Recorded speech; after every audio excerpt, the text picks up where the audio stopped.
Hello everyone, Mediocre Otaku here, and today I'm going to be showing you my Rurouni Kenshin collection. Now, right off the bat, I'm sure some of you confused because you can see I have the single DVDs stacked up here, as well as the complete series box set here. And the reason why I'm doing this is because this box set, which looks exactly like the official box set that Media Blasters put out, is a bootleg, which I obviously got tricked into buying because it looks exactly like the real goddamn thing. Um, so, yeah, it's kind of unfortunate for me that I basically had to buy the whole show twice. Um, but I just wanted you guys to see this, and as far as I'm aware, the only way to tell that it's a bootleg, other than watching it, is that these uh, holders for the discs are clear. The official versions are supposed to have black cases. Yeah. And it's not super easy to tell whether the cases are clear or black just based off of pictures. Especially since not every listing for this item is going to have the pictures. But yeah, I'm not going to bother showing these off because I am upset that I have them. um, it is interesting though that the uh, the font they used for this is completely different than what they used on the single sets. I don't know why they changed it. It looks more like the Japanese text, but I don't think it's that big of a deal. All right. So starting off with Volume 1 here, Rurouni Kenshin Wandering Samurai. And this DVD is called The Legendary Swordsman. Um, Quick note about that bootleg set. The first season, which is the first 27 episodes, played perfectly fine for me. It was the second season where things really started to get fucked up. The episodes would just skip. It was not good. Open this up. And here's the first disc. The disc art also changed on the season sets, which I thought was kind of weird too. But whatever. Not a big deal. Alright. DVD 2. Battle in the Moonlight. It's the spine. And the back with the next 4 episodes on them. If you're looking to get this series, the season sets are pretty cheap, but it's, you're not really sure if what you're getting is the real thing or some sort of bootleg sometimes. So be wary of that. None of the single DVDs I remember being too terribly expensive. So just based off of my personal experience, I would recommend getting these single DVDs because as far as I'm aware, these were never bootlegged. And I haven't had any issues with any of these so far. I watched through all of Season 2 and through the first disc of Season 1. The reason why I did it in that order was because I was watching through those bootleg sets. Season 2 is where it got all messed up, so I just hurried up and bought all of the 8 discs through eBay and whatever other means. Right. Disc 4, False Prophet. It's might be kind of hard to read the text there on this one. And this has episodes 13 through 17. I think it's weird that they combine 15 and 16 into one listing there. I don't know.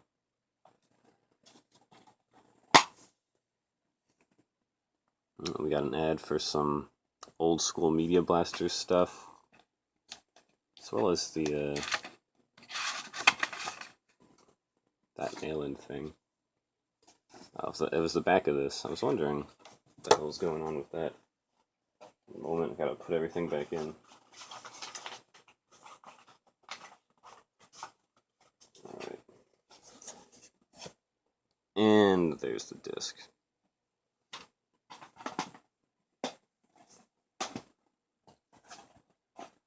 Alright, disc 5, Renegade Samurai.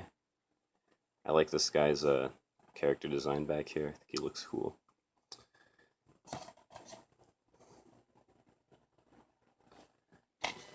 And the back, well, this time they list 3 episodes in one listing.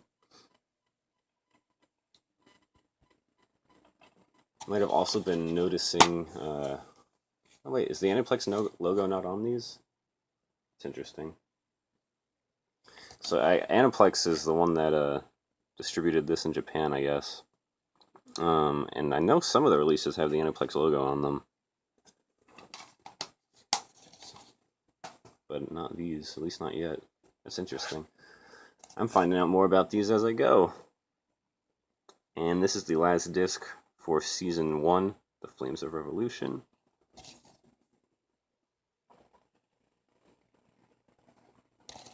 And the back.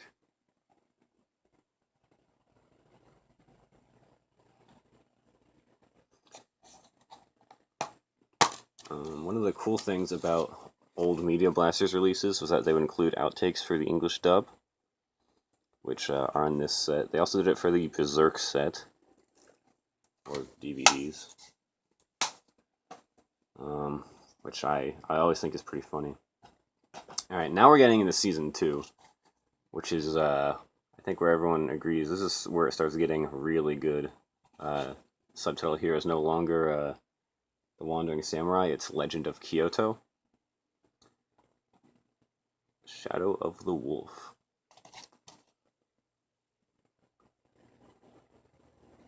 This guy is really cool, by the way. This Kenshin's rival guy. I believe he's voiced by Kirk Thornton, which is one of my favorite dudes. And as you can see, they changed the format a bit from Season 1. Just a quick comparison.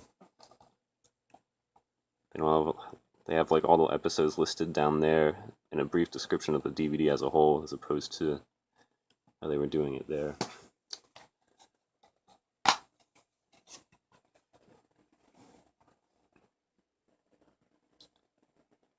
Yeah.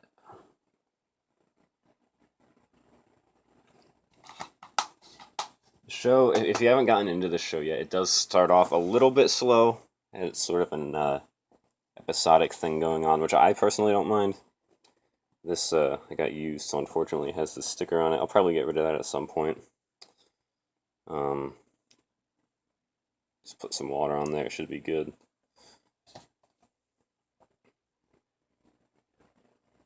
Nice blue eyes. And the back. Maybe Aniplex didn't always have the rights to this. I know on the season sets that I showed, it does say, oh. Wow, look at this, Suncoast. That's how you know this is old.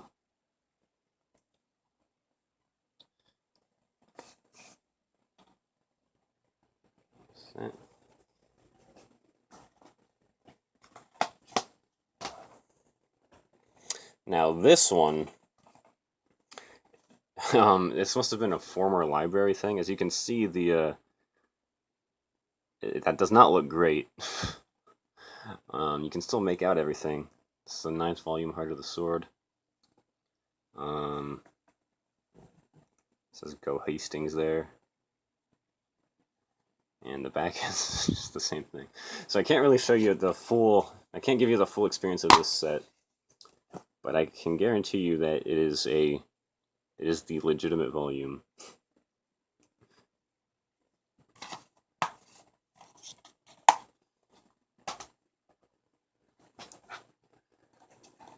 Right. Between life and death. Some artwork there.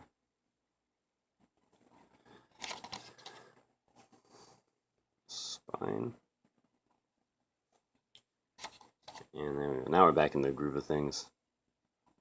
Got Makoto Shishio up here, voiced by Steve Bloom, another one of my favorites. He also does Toonami's Tom, for anyone who doesn't know. He also does Spike in Cowboy Bebop. He does the Green Lantern in Injustice 2. He might have done it in Injustice 1, I don't know. I didn't really play Injustice 1 very much. I'm assuming Green Lantern was also in that game. Yeah, he also does Roger Smith and the main dude from Samurai Champloo, whose name is it Mugen? I think so. Anyway, volume 11, I think. Yeah, Faces of Evil.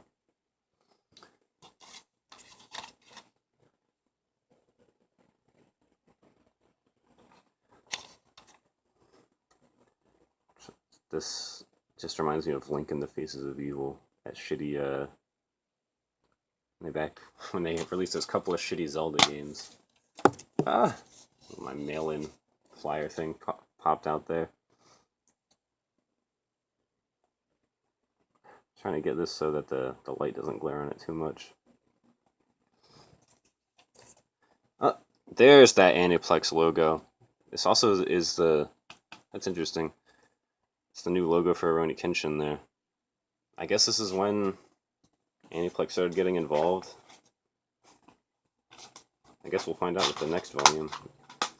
That was just like a newer pressing of that. I don't know. Alright. This is Blind Justice. Which that reminds me of Daredevil.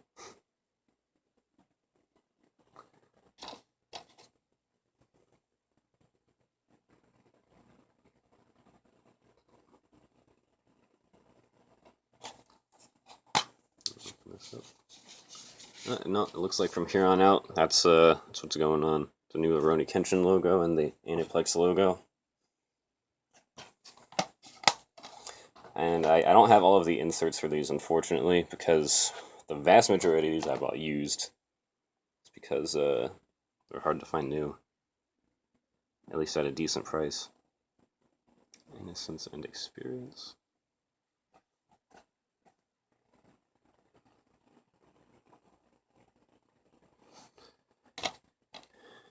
Back.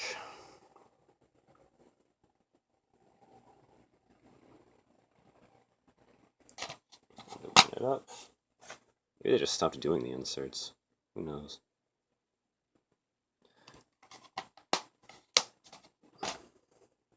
And this is the final volume of the TV series that I have. Fire Requiem. I love this cover art. This is one of my favorites.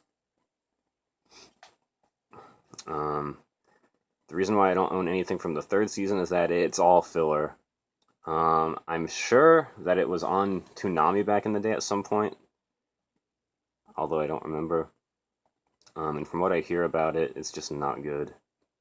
And it's a shame that a show this great went out on some shitty filler arc. No, they still did the inserts. Especially because I guess, so from my understanding, the filler that they did involved all sorts of magic and stuff, at least based off of what I have heard.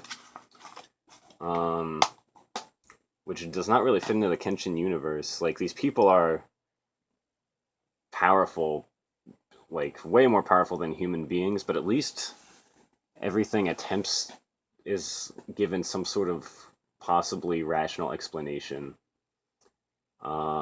Like they just trained hard enough to become that powerful. There's no magic or sorcery involved. So yeah, I did not even bother purchasing the third season. And the end of the Kyoto arc is a perfectly fine place to leave off, as far as I'm concerned. Now, this is the Rurouni Kenshin movie, renamed to Samurai X, and this was released by ADV back in the day. company that is now basically Sentai Filmworks. Yes. So, I don't know why. They must have had some sort of rights issue with this, and that's why they had to change the name to Samurai X. I don't really know. Now I have not watched this yet, but I heard that it's supposed to be pretty good. It doesn't really tie into the main timeline at all,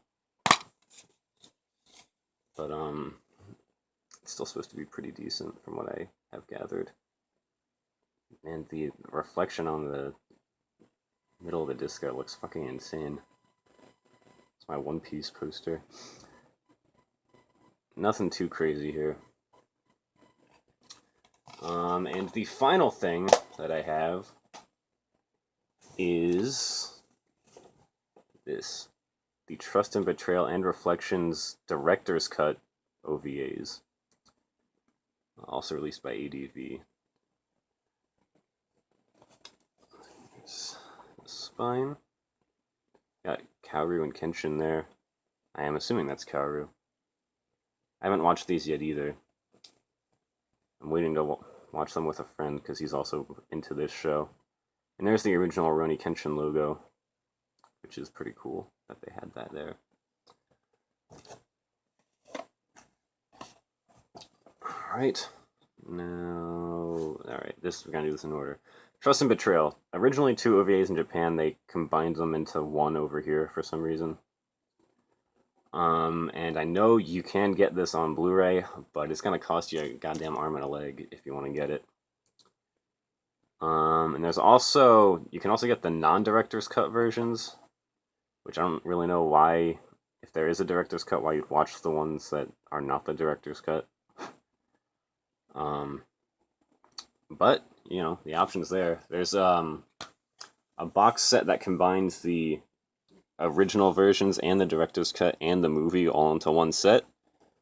But that set is like, I think the cheapest I've seen it for is like $80. Whereas with this version, I got this for like 40, and I got the movie for like 10 or something. So getting the non-director's cut of the movies did not really matter to me.